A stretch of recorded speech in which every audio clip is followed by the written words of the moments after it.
Nigeria's Rivatex East Africa Limited is planning to complete a $59 million upgrade by April-end that will raise cotton consumption from 10,000 to 40,000 bales per day. Its projected capacity is 100,000 bales per day. The firm is targeting the US African Growth Opportunity Act market through the export processing zone and those in other African nations.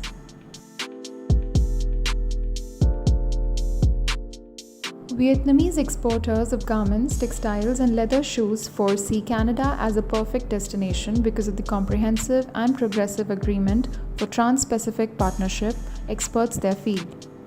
Canada pledges to remove 94.5% of tax lines on Vietnamese products, and after 4 years, some 96.3% of the tax lines will cease to exist.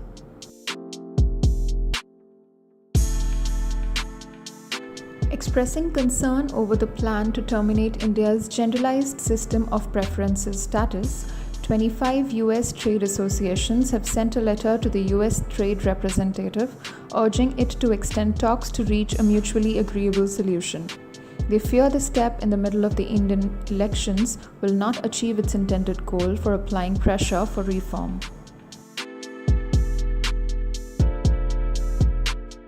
The Department of Economic Development and Tourism in South Africa's Western Cape province will allocate 132 million rand to boost the garment and textile industry once the employment backbone there.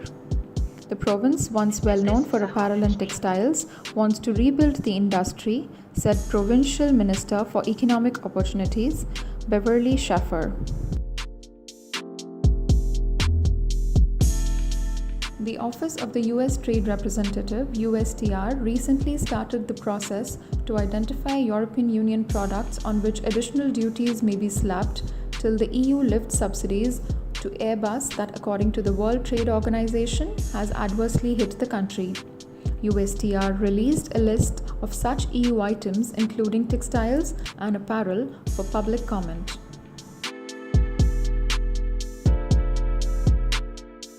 Vietnam has the potential to turn a sustainable supplier of choice in the textile and apparel sector if it continues to ensure environmental protection in manufacturing, Vu Duc Giang, chairman of the Vietnam Textile and Apparel Association, told the 2019 Global Textile and Apparel Supply Chain Conference in Ho Chi Minh City recently.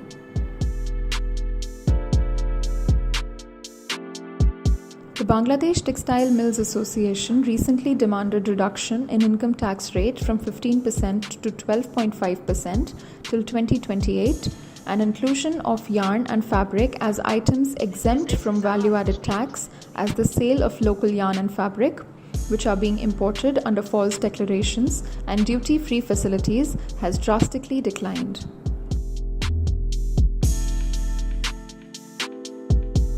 Clothing retailers, consumer electronic companies, and home furnishing businesses may need to close around 75,000 more stores across the United States as e-commerce sales proliferate, according to investment firm UBS.